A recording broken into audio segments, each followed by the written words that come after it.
um IPTU progressivo e um ITR progressivo só o são porque buscam a concretização da capacidade contributiva, ou seja, tratar igualmente pessoas iguais e desigualmente pessoas desiguais. O outro meio de exteriorização da capacidade contributiva, que vai ser explorado agora, sabemos que há outros meios, mas o outro que eu falarei é a seletividade. A seletividade é uma técnica de incidência de alíquotas que variarão na razão inversa da essencialidade do bem. Nessa medida, quanto mais essencial for o bem, menor será a alíquota do imposto seletivo. Notem a razão inversa. 2 são impostos considerados seletivos, previstos na Constituição. O ICMS, que tem uma seletividade facultativa, e o IPI, uma seletividade obrigatória. Aonde eu quero chegar? Quando você vir um ICMS seletivo, um IPI seletivo, deverá perceber que eles só o são buscando a concretização do princípio da capacidade contributiva e, por que não dizer, a realização do postulado da isonomia tributária. Retomando aquele exemplo que foi aqui lançado do rico e do pobre, embora ambos paguem o mesmo ICMS embutido naquele bem adquirido, é possível, em tese, haver uma diferenciação se nós adotarmos a técnica da seletividade para o ICMS. Esta é a razão pela qual se cobra mais ICMS de produtos supérfluos quando são adquiridos, ou mesmo de produtos nocivos. Exatamente porque se entende que a superfluidade está atrelada a uma riqueza tributável maior, ou seja, a um potencial contributivo maior. Quem adquire produtos supérfluos deve pagar mais ICMS. Por isso que o legislador constituinte pensou no ICMS seletivo e no IPI também. Notem, portanto, que o princípio da isonomia tributária ele deve ser bem compreendido à luz do princípio da capacidade contributiva. Ambos se entrelaçam e um se avizinha do outro. E nessa medida, vamos conseguir detectar, de fato, quem são os iguais e quem são os desiguais, não só pela interpretação objetiva do fato gerador, mas pelos meios de exteriorização da capacidade contributiva. 2 aqui foram tratados: a progressividade e a seletividade. No próximo bloco, vamos estudar Pergunte ao Professor, um bloco dedicado às dúvidas dos telespectadores, e nós responderemos a elas. Até já!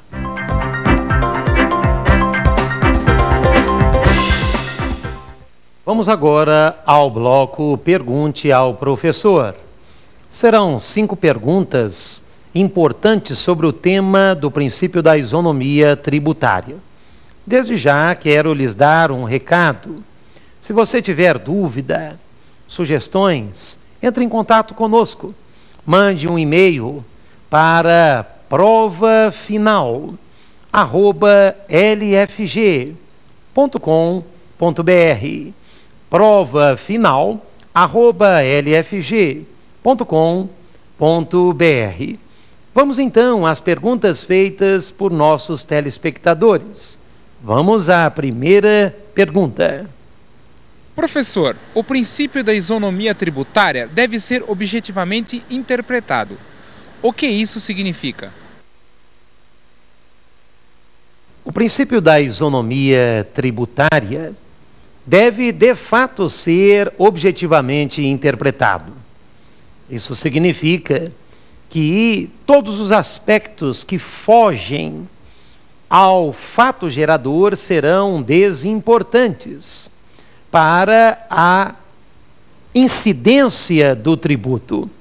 Nessa medida, a capacidade civil, a licitude do ato e outras questões que fogem à pura e simples realização do fato gerador do tributo são desconsideradas para fins de aplicação do princípio da isonomia tributária. Um teste que costuma transitar em provas de concurso é o teste do recém-nascido. Se questiona se o recém-nascido, que não tem capacidade civil, como nós sabemos, se ele teria capacidade tributária. De acordo com o artigo 126, inciso 1º do CTN, se estipula que a capacidade tributária passiva é plena. Independentemente, ela se coloca perante a capacidade civil ou incapacidade civil do agente. Portanto, ela independe da capacidade civil. Nessa medida, claro que o recém-nascido tem capacidade tributária. Eu costumo apresentar em minhas aulas aqui na rede LFG um personagem que é bastante querido por nossos alunos, que é o menininho. O menininho é uma criança que serve para ilustrar este exemplo. Uma criança que não seria um recém-nascido, mas seria uma criança com poucos anos de idade, sendo proprietária, por exemplo, de um bem imóvel. E aí eu sempre pergunto aos alunos, este menininho, ele é contribuinte do IPTU? A resposta deve ser afirmativa. Contribuinte, sim. Por quê? Porque a incapacidade civil é irrelevante para fins tributários. A capacidade tributária passiva, que é a capacidade de pagar o tributo, de se colocar como sujeito passivo, ela é plena, ela é absoluta. Desse modo, o princípio da isonomia deve ser objetivamente interpretado quando nós desconsideramos quaisquer aspectos externos a ele. Só analisamos se o contribuinte realizou o fato gerador, se ele auferiu renda, se ele circulou a mercadoria, se ele se colocou como proprietário de um bem. Portanto, o princípio da isonomia deve ser, assim, objetivamente interpretado. Vamos agora ao segundo questionamento. Professor, qual o alcance do princípio da capacidade contributiva?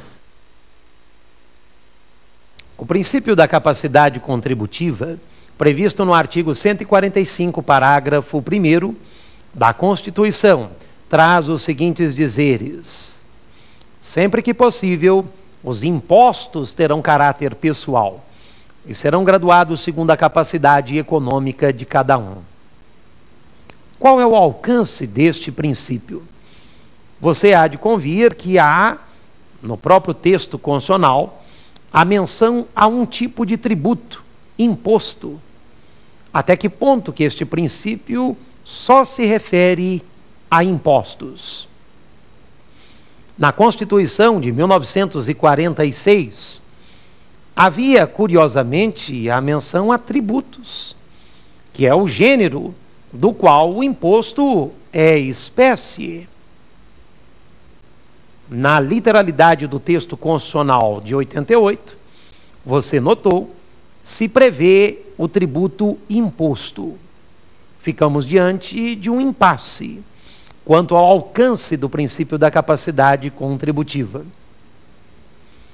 O STF tem sinalizado para nós que, não obstante a previsão explícita a impostos em tal princípio, será possível a aplicação do princípio da capacidade contributiva a outras espécies tributárias que não o imposto. O STF já teve oportunidade de associar este princípio a uma taxa. É uma taxa de fiscalização de mercados e títulos mobiliários. Portanto, para aquela corte, o princípio da capacidade contributiva não estaria tão somente reservado aos impostos. Mas há outras espécies tributárias